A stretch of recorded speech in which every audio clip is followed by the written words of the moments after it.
Hello friends, कैसे हैं आप सभी लोग। वेलकम है आपका हमारे चैनल सुपर शॉर्ट्स में। गाइस, हम एक आज शॉर्ट स्टोरी लेकर आए हैं जिसको सुनकर आपको बहुत अच्छा लगेगा। हमारी कहानी का नाम है ज़रूरतमंद की मदद। तो चलिए स्टार्ट करते हैं। होप सो आपको हमारी कहानी अच्छी लगे। गाइस, अगर आपको हमारी कहानी अच्छी लगती है तो आप इसको सब्सक्राइब कर सकते हैं, हमारे चैनल को, इसको लाइक कर सकते हैं और शेयर भी कर सकते हैं। तो चलिए हम स्टार्ट करते हैं। ज़रूरतमंद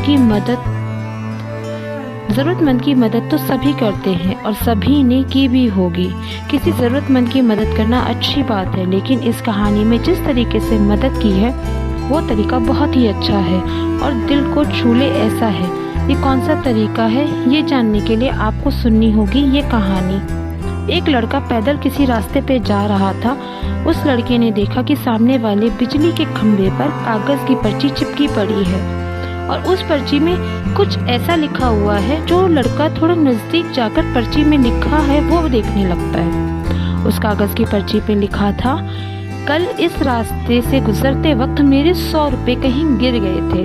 मैंने ढूंढने की बहुत कोशिश की लेकिन मुझे वो नहीं मिले। कृपया इस रास्ते पर कहीं भी किसी को भी मेरे 100 रुपये मिले तो इस पते पर पहुंचा देना। पर्ची में उसका एड्रेस भी लिखा हुआ था।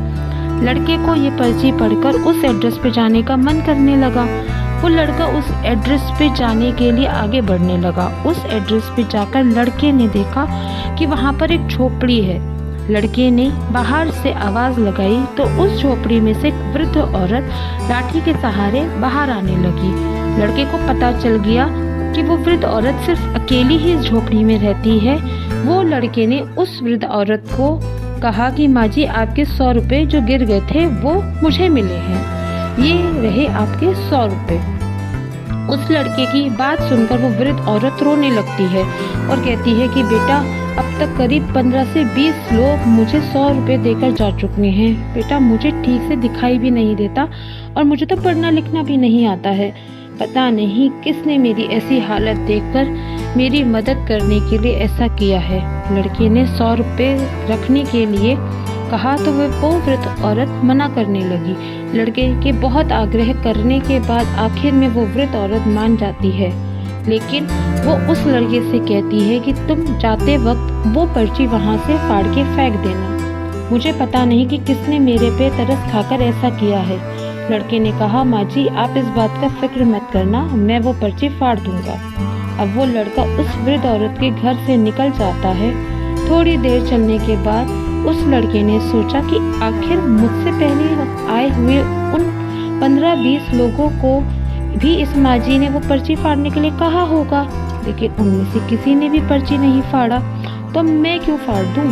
वो लड़का उस पर्ची को बिना फाड़े ही वहाँ से चला जाता है। उस लड़के के मन में उस व्यक्ति के लिए बहुत ही आदर और सम्मान था जिसने ये तरीका ढूंढा था और इस ज़रूरतमंद वृद्ध औरत की मदद की थी। तो देखा गाइस, कैसे हम किसी ज़रूरतमंद की मदद कैसे कर सकते हैं। हमें पता नहीं होता, हमारे छोटे छोटे प्रयास जो होते हैं वो किसी की ज़रूरत, मतलब किसी के लिए एक अच्छी चीज़ कर सकते हैं। जैसे कि पता नहीं किस नेक इंसान ने इस तरीके की मदद का सुझाव सोचा था जो ऐसा हुआ।